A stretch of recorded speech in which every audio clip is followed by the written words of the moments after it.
बिस्मिल्लाहिर्रहमानिर्रहीम अस्सलाम वालेकुम यूटीवी ग्लोबल के नाज़रीन, मैं हूं आपका मेज़बान अमानुल्लाह कायम खानी। उम्मीद करता हूं कि आप सब खैर आफियत से होंगे। नाज़रीन इकराम, बहुत बड़ी ब्रेकिंग न्यूज़ और बुरी खबर है आप सब के लिए। NA 50 अटक जहां से साद रिजवी साहब इलेक्शन लड़ रहे हैं। मुकाबले में एक पीपल पार्टी का कैंडिडेट है, नून लीग है और आज़ाद उम्मीदवार जो है ईमान ताहिर। अच्छा, यहाँ पे एक बड़ा हमला हो चुका है तहरीक लब्बैक पाकिस्तान के कारकुनान पे। हमला किसने किया है, इस वक्त हमारे पास अहम टिकर्स जो हैं वो आ चुकी हुई हैं। तहरीक लब्बैक पाकिस्तान के कारकुनान पर PP4 NA 50 में पीपल्स पार्टी के कारकुनान की फायरिंग। ये दूसरा वाकया है इस इलेक्शन से पहले जो है पीपल्स पार्टी की तरफ से, बल्कि तीसरा वाकया है। पहले जो है वो फोटो जरदारी को शहीद कर दिया जाता है, दूसरा जो है मुश्ताक जट साहब के ऊपर फायरिंग की जाती है, तीसरा जो है ये NA 50 अटक के अंदर पीपल्स पार्टी की गुंडागर्दी में कहूंगा जो कि तहरीक लब्बैक पाकिस्तान के ऊपर की गई है। इस वक्त फायरिंग का ये जो वाकया है PP4 30 नूर अहमद शाह में पेश आया है। हमले में तहरीक लब्बैक के कारकुन मोहम्मद आफ्ताब जो हैं वो जख्मी हुए हैं। जख्मी कारकुन TLP आफ्ताब को फौरी तिब्बी इमदाद के लिए अस्पताल पहुंचा दिया गया है। फायरिंग जो है वो पीपल्स पार्टी के कारकुन मोहम्मद हबीब और मोहम्मद दिलावर ने की है। अब यहाँ पे मेरे साथ इस वक्त मियाँ खुरम साहब जो हैं वो इन्होंने ज्वाइन किया। मियाँ साहब कैसे हैं आप, ठीक हैं? अल्हम्दुलिल्लाह जी। मियाँ साहब, ये क्या चल रहा है, ये क्या मामला चल रहे हैं? कभी पीपल्स पार्टी, कभी नून लीग, तो ये सिर्फ तहरीक लब्बैक पाकिस्तान से ही खौफजदा क्यों है? और स्पेशली वो हल्का जहाँ से साद रिजवी साहब अब इलेक्शन लड़ने जा रहे हैं, क्या इनको जो है मामला ने हराम, इसको नींद हराम कर दी हुई इनकी? बिल्कुल जी, जो वाक़या हुआ इसकी तो हम पुरज़ोर मज़म्मत करते हैं और इस तरह के वाक़यात नहीं होना चाहिए था, क्योंकि अभी इलेक्शन तो स्टार्ट ही नहीं हुआ, पोलिंग का अमल तो शुरू ही नहीं हुआ, उससे पहले ये अफसोसनाक दिल खराश वाक़या पेश आ गया। मैं उस नौजवान, उस कारकुन को मैं देख रहा था जो अस्पताल में दाखिल है। मोहम्मद आफ्ताब। बिल्कुल जी, मोहम्मद आफ्ताब हैं और उनके साथ जो PP4 के जो के कैंडिडेट है वो वहाँ पर मौजूद हैं। और इस वक्त जो सूरत हाल बनी हुई है, इंतहाई ख़राब सूरत हाल बन चुकी है। खौफ व हरास की एक फ़िज़ा बनाई जा रही है और ये शो करवाया जा रहा है दो जमातों की जानिब से, चाहे कि ये मुल्क सिर्फ उन्हीं का है और ये राज करना चाहते हैं अपने मुल्क पर।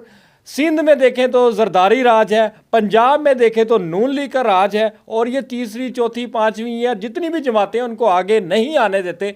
अगर तहरीक लब्बैक पाकिस्तान मकबूलियत के झंडे गाड़ चुकी है तो इसको कबूल करना चाहिए और एक्सेप्ट करना चाहिए। अगर तहरीक लब्बैक तो भाई इनके बाप ने पाकिस्तान बनाया, मुझे सवाल सिर्फ इतना, मुझे जवाब दे दें कि क्या इनके बाप ने पाकिस्तान बनाया? ये जो जरदारी और ये जो गुंडे और ये जो सारे पिलप रहे हैं इस वक्त, कभी नवाब शाह में जुल्म कर रहे हैं, कभी अटक में जुल्म कर रहे हैं, मुझे बताइएगा क्या ये अकेले वाहिद जो हैं वो मालिक हैं पाकिस्तान के? बिल्कुल जी, मुल्क तो है, ये हमारी पाकिस्तान की 23 करोड़ अवाम है, ये इनका मुल्क है, यहाँ के रहने वाले बाशिंदों का मुल्क है। ये लोग तो बाहर चले जाते हैं, अभी इलेक्शन के लिए आए हैं। आप कुछ अर्सा बाद देखिएगा जब इनके केसेस खुल जाएंगे तो ये भाग जाएंगे। किसी को बीमारी का बहाना लेकर कोई भाग जाएगा, कोई कहेगा मुझे ज़रूरी काम है, किसी के कमर में दर्द हो जाएगा, प्लेटलेट कम हो जाएंगे, किसी को शुगर हो जाएगी। एक एक मरीज बंदा है उसको 10-10 नहीं 50-50 बीमारियां लग जाएंगी, जो अभी हर जलसे में जाकर ये आपको कंपेन करते हुए, वहाँ पर अपने खिताब करते हुए ये लोग नज़र आ रहे हैं। लेकिन मैं आपको बताता चलूँ, PP4 में जो ये वाकया हुआ है इसमें वहाँ पे जो तहरीक लब्बैक पाकिस्तान के जो उम्मीदवार है मलिक अमानत साहब हैं वो अस्पताल में मौजूद हैं और उन्होंने सारी जो अपनी सरगर्मियाँ वो मुअत्तल की हुई है, सिर्फ अपने कारकुन के लिए वहाँ पर गए हुए हैं, साद रिजवी साहब की हिदायत पर गए हुए हैं। और साद रिजवी साहब जो खुद वहाँ पर इलेक्शन कॉन्टेस्ट कर रहे हैं, इस वक्त वहाँ की आवाम में खौफ व हरास की एक फ़िज़ा पैदा करके सुबह उनको अपने घरों से ना निकलने का ये मशवरा दे रहे हैं और इनको ये बताने की कोशिश की जा रही है कि ये देखें एक कारकुन को गोली लग गई है, अगर कोई तहरीक लब्बैक पाकिस्तान के किसी और जो वोट डालने की कोशिश करेगा तो ये निशान इबरत उनको बनाने की कोशिश कर रहे हैं। लेकिन साद हुसैन रिजवी साहब जो अपनी 12 तकरीरों में कह चुके हैं, गोलियों से, इन चीज़ों से हमें कतन कोई फ़र्क नहीं पड़ता, सिर्फ ये आखिरी मौका है। अगर इस जमात को मौका ना दिया गया तो हम अपना हक लेना जानते हैं और अपने हक के लिए हम लड़ेंगे भी। बिल्कुल जी, अपने हक के लिए लड़ेंगे। और नाज़रीन इकराम, यहाँ पे मैं बड़ी अहम बात आप सबके सामने करूँ, जो साद रिजवी साहब ने कहा कि ये दोनों जो PDM में इकट्ठे थे, नून लीग पीपल्स पार्टी इमरान खान के खिलाफ जो है PDM में मुत्तहिद हुए, इनकी अभी तक सियासी तलाक ही नहीं हुई। चलो जी, सियासी तलाक होगी तो कम अज़ कम इद्दत तो गुजार लेते, तो ये वही लोग हैं जो एक जगह पे बैठ के खाते पीते हैं और आज एक दूसरे के मुखालफत भी कर रहे हैं, अच्छा बयानात दे रहे हैं एक दूसरे के मुखालिफ होकर। लेकिन खौफ जो है इनको सिंध के अंदर अगर है तो तहरीक लब्बैक पाकिस्तान से है, पंजाब के अंदर अगर किसी से खौफ है तो तहरीक लब्बैक पाकिस्तान से है। और ये जो तज्जिए बता रहे हैं, ये जो सर्वेज बता रहे हैं, जो इलेक्ट्रॉनिक मीडिया के ऊपर जो बड़े बड़े सहाफ़ी बैठे हुए हैं, सहाफ़त के नाम पे बोलने बड़े, वो सहाफ़ी जो कहते हैं कि आज़ादी इज़हार राय के ऊपर हम बोलते हैं, उन सहाफ़ियों की ज़ुबान से आज जो है वो साद रिजवी निकल रहा है। तो सवाल मेरा सिर्फ ये है जो कि मैं आप सबके लिए छोड़ के जा रहा हूँ कि तहरीक लब्बैक पाकिस्तान कब तक कुर्बानियाँ देगी। यकीन कीजिए ये एक पुरअमन जमात है। साद रिजवी साहब बारहा कह चुके हैं कि हम जो हैं, देखें हमला सिंध में हो, पंजाब में हो, कहीं भी हो, साद रिजवी साहब वार्निंग भी दे रहे हैं और कह रहे हैं कि आप हमारे भाई हैं। सुनिए आपने वो बात, कहते हैं आप हमारे भाई हैं, हम आपकी सलाह करना चाह रहे हैं। आप जिस गंदे निज़ाम के अंदर लिपट चुके हैं, हम आपको उस गंदे निज़ाम से निकाल के दीन इस्लाम की तरफ लाना चाहते हैं। तो साद रिजवी साहब जो हैं वो इस वक्त गुस्से में भी हैं और अपना हक लेना जानते भी हैं। मियाँ साहब मुझे लास्ट में आप क्या मैसेज देना चाहेंगे? कल के आज इलेक्शन से एक दिन पहले ये मामला हो रहे हैं, आपने गुज़िश्ता पिछला हफ्ता भी देखा, उससे पहले भी देखा नवाब शाह का। अब कल का दिन जो है वो आप किस नज़र से देख रहे हैं? क्या वाकई ही मजीद खूनी इलेक्शन होने जा रहे हैं? बिल्कुल जी, इस वक्त इलेक्शन कमीशन को और कानून नाफिज करने वाले इदारे हैं, उनको नोटिस लेना चाहिए। और इस तरह के जो मामलात हैं, अगर ये इलेक्शन के अमल में रुकावट का बाइस बन रहे हैं तो उन लोगों को कैफरे किरदार तक पहुंचाने के लिए उनके खिलाफ FIR दर्ज करवा देनी चाहिए, उनको बंद कर देना चाहिए, ताकि कल इलेक्शन का अमल है जो सुबह 8 बजे से शाम 5 बजे तक पोलिंग होनी है, वोट डालने के लिए अवाम ने निकलना है, तो उनको जो पुरअमन जो है वो माहौल दिया जाए और इलेक्शन को शफाफ बनाया जाए।